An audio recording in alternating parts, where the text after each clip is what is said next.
Hello everyone, welcome and welcome back to my channel. तो कैसे हो आप सब? आई होप आप सभी अच्छे होंगे एंड आप लोगों की प्रिपरेशन भी अच्छी चल रही होगी। तो if you are a beginner in bank exam then I will tell you how to deal with English. तो सबसे बड़ी तो मोस्ट कॉमन प्रॉब्लम होता है बैंकिंग एस्पिरेंट का कि how to deal with English. बहुत सारे स्टूडेंट का ये प्रॉब्लम होता है कि इंग्लिश में मार्क्स नहीं बढ़ रहे हैं, इंग्लिश में निगेटिव मार्किंग हो रहे हैं, इम्प्रूव ही नहीं हो रहा मेरा इंग्लिश। तो सच बताऊँ तो मैं भी एक हिंदी मीडियम स्टूडेंट हूँ और मेरी भी इंग्लिश एक टाइम पे काफ़ी काफ़ी वीक थी, निगेटिव में मार्क्स आते थे। इंग्लिश से ही सर्च करती रहती थी इंग्लिश वीडियो स्ट्रेटजी का कि कोई अच्छा वीडियो मिल जाए जिससे मैं इंग्लिश सही हो जाए। बट बहुत सारा वीडियो देखने के बाद मतलब खुद में जो मैंने अप्लाई किया है जेन्युइन मैं आप लोगों को शेयर कर रही हूँ कि जैसे मेरे साथ प्रॉब्लम हुआ था कि मुझे समझ ही नहीं आता था कि कहाँ पे क्या करना है नहीं करना है इंग्लिश में। मार्क्स क्यों नहीं बढ़ने, सबने बोला कि क्विजेज़ दो, फिर एनालाइज करो कि कहाँ पे क्या दिक्कत आ रही है। बट सब कुछ किया मैंने लास्ट में मैंने खुद से ही अपना माइंड लगाया कि क्या नहीं, मुझे सही करना है किसी भी तरह से। तो मैंने जो किया है कि मैंने जिस तरह से अपना इंग्लिश इम्प्रूव किया है वो मैं आप लोगों को बताने जा रही हूँ। तो सबसे पहले मैंने इंग्लिश को 3 पार्ट में डिवाइड किया। सबसे पहले grammar, second is vocabulary and third is reading. तो ग्रामर में अगर आप लोग की ग्रामर बहुत ही वीक है तो आप फाउंडेशन सबसे पहले मस्ट आप कर लो तो वो सही रहेगा। अगर आप थोड़ा सा आपको समझ में आता है, ग्रामर आपने पहले पढ़ा है देन आप 120 रूल्स ऑफ ग्रामर जो मैं आगे बता रही हूँ कैसे करना है बिगनर्स के लिए है कि आप बिल्कुल भी अगर पहले कभी ग्रामर नहीं पढ़ा है तो आप सबसे पहले मस्ट क्या है कि आप फाउंडेशन को कंप्लीट कर लो, जिसमें ये tenses, active and passive, voice, subject, verb, agreement, ये तो मस्ट है। तीन तीन जो को फर्स्ट प्रायोरिटी में लेकर चलना है, इसको इस तीनों को पहले कंप्लीट करना है। तो ये YT पे भी अवेलेबल है फ्री में, जो कि तरुण ग्रोवर सर का है प्लेलिस्ट, जो मैं डिस्क्रिप्शन में भी दे दूँगी। और पेड के लिए निमिषा बंसल मैम का है, जो ग्रामर ग्रंथ बैच के नाम से है। आप लोग इसको कंप्लीट करो मैक्सिमम 50 डेज़ में, क्योंकि हम लोगों के पास टाइम कम है अब। और तो आप लोग ट्राई करो कि मैक्सिमम 15 डेज़ में ही कंप्लीट हो जाए। नेक्स्ट, अगर आप लोगों का फाउंडेशन आफ्टर फाउंडेशन कंप्लीट हो जाता है तो must revise this 120 rules of grammar, जो कि निमिषा बंसल का है YT पे, और 151 गोल्डन ग्रामर रूल, जो कि विशाल परिहार सर का है। एंड ये दोनों कंप्लीट करने के बाद ऑल कॉन्सेप्ट का मैराथन है, जो कि वरुण चित्रा सर का है। ये दोनों कंप्लीट, इस दोनों से आपका जो भी आपने फाउंडेशन में किया होगा इसका प्रैक्टिस हो जाएगा इन दोनों में। और टोटल जब आप फिर से ये मैराथन लगाओगे, जो कि वरुण चित्रा सर का है, मैक्सिमम 6 आवर्स का है, तो उसके बाद आपकी अच्छी खासी प्रैक्टिस हो जाएगी। सेकेंड वन इज़ वोकेबलरी, जो कि मोस्ट इम्पोर्टेंट है। टॉप 20 to 20 रूट वर्ड्स हैं और 3000 मोस्ट इम्पोर्टेंट वर्ड्स हैं, जो कि मैंने वोकैब प्रोड्यूस से किया था।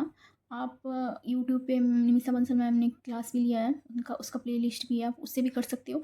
नहीं तो आप ये बुक मंगवा लो, मैं उसका लिंक दे दूँगी। आप पर डे आप 25 मिनट्स उसको आपको याद नहीं करना है। याद करने से वोकैबलरी कभी भी आपकी सही नहीं होने वाली है। मैंने भी स्टार्टिंग में यही किया था कि मैं जब भी क्लास करती थी तो मैं नोट करती गई वोकैबलरी, बट उससे कभी मेरा वोकैबलरी रिवाइज हो ही नहीं पाया। वोकैबलरी मुझे याद ही नहीं रहता था, मैं याद करती थी फिर भूल जाती थी। आप देख सकते हो कि मैंने कितना वोकैबलरी को मैंने नोट किया है। बट एट लास्ट मुझे पता चला कि इससे मुझे कुछ रिजल्ट मिल ही नहीं पाता था। अच्छा कि हाँ, मैं वोकैबलरी नोट कर लेती थी, मैं याद कर लेती थी, बट मुझे बाद में रिमेम्बर ही नहीं हो पाता था कि हाँ इसका ये होगा। बट जब से निमिषा बंसल मैम का एडिटोरियल क्लास करवाती है। उससे पहले वो 30 मिनट्स वो वोकेबलरी के ऊपर बहुत वोकेबलरी करवाती है। उसमें क्या वो बार बार एंटोनेम्स साइनोनेम्स करवाती है, तो बार बार जो वर्ड आते हैं वो रिपीट होते रहते हैं। इससे रिपीटेड वैसे बार बार सुनने को मिलता है वही, तो इससे काफ़ी इम्प्रूव हुआ है मेरा इंग्लिश। और ये one word substitution, idioms and phrasal verb, fix preposition, ये आप बुक से भी कर सकते हो, नहीं तो निमिषा बंसल मैम तो करवाती ही है daily 5 to 10 words, idiom and phrasal verbs. और सबसे मोस्ट इम्पोर्टेंट ये नोट है कि आप कोई भी एग्ज़ाम देने जाओ कोई भी, तो आप लास्ट के 3 मंथ्स वो कैब को रिवाइज कर लो। And third one is reading and skimming, this is most important. Reading के बिना तो बैंक का एग्ज़ाम क्लियर भी नहीं। मोस्ट इम्पोर्टेंट ये नोट है कि आप कोई भी एग्ज़ाम देने जाओ कोई भी, तो आप लास्ट के 3 मंथ्स वो कैब को रिवाइज कर लो। And third one is reading and skimming, this is most important. Reading के बिना तो बैंक का एडिटोरियल क्लास जो कि मोस्ट इम्पोर्टेंट है, मैं निमिषा बंसल मैम, या तो आप निमिषा बंसल मैम के कर सकते हो, या तो वरुण चित्रा सर की क्लास से कर सकते हो। आप लोग को जिनसे समझ में आए आप उनसे कर सकते हो। उसके बाद अगर आपने बिल्कुल भी आपको समझ नहीं आता है, तो सबसे पहले आप क्लास को देखो कैसे पढ़ा रही है, तो उनका पहले आप समझने की कोशिश करो, देन आप स्विच करो सेल्फ रीडिंग पे। और स्टार्टिंग में आप नॉर्मल न्यूज़पेपर उठाओ, इंडियन एक्सप्रेस लो, उसमें इजी लैंग्वेज में रहता है जो आपको समझ में आ जाएगा। और अगर आपको एक्स्ट्रा में पढ़ना है तो नोवेल का बुक भी ले सकते हो, जो कि आपको इंग्लिश को इम्प्रूव करेगा। ब्लू अम्ब्रेला नाम, द ब्लू अम्ब्रेला, जो रस्किन बॉन्ड का है, आप वो ले सकते हो। अच्छा बुक है और सिंपल भी है, इससे काफ़ी अच्छी आपकी इंग्लिश इम्प्रूव होगी। टेंथ है वो करना है मॉक्स का, जो कि मॉक्स से प्रैक्टिस करना is more important than books. मॉक्स and practice जो कि मोर इम्पोर्टेंट है बुक से, तो जितना हो आप क्विजेज़ लगाओ, मॉक्स लगाओ। ये है topic wise strategy, reading comprehension, cloze test, para jumble, addiction, word fillers, ये टॉपिक सब आते हैं, जिसमें रीडिंग कॉम्प्रिहेंशन जो कि 5 to 8 मार्क्स का मोस्ट वेटेज टॉपिक है, cloze test and para jumble और डिडक्शन जो कि मोस्ट इम्पोर्टेंट है। ये हर पेपर में आएगा ही आएगा, हर एग्ज़ाम में आएगा ही आएगा। और आप पहले आप ये वरुण चित्रा सर का फ्री में कर सकते हो आप, और या तो आप निमिषा बंसल मैम का पेड ले सकते हो।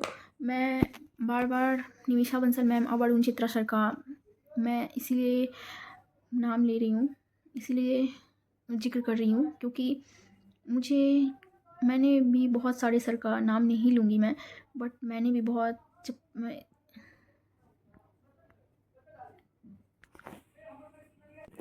मैं भी स्टार्टिंग में बहुत सारे टीचर का क्लास देखती थी, बट नहीं समझ में आता था, तो किसी ने मुझे शेयर किया निमिषा बंसल मैम का, तो मुझे उनका समझाया हुआ अच्छा लगा और मुझे समझ में भी आता है। पर्सनली मुझे बहुत अच्छा लगता है उनका क्लास करना, एंड वरुण चित्रा सर का भी।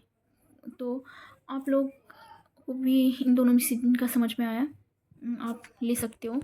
फिर आप लोग सिलेक्ट करना कि कौन, जो आप लोगों को समझ में आएगा वो आप लोग ले लेना। और अगर मेरी वीडियो आप लोगों को थोड़ा सा भी हेल्पफुल लगा होगा, और तो आप मेरे चैनल को सब्सक्राइब और लाइक ज़रूर करना, ताकि थोड़ा सा अप्रिशिएशन मिलेगा मुझे, तो मैं और थोड़ा सा भी अच्छी स्ट्रेटजी वीडियो लाने की कोशिश करूँगी।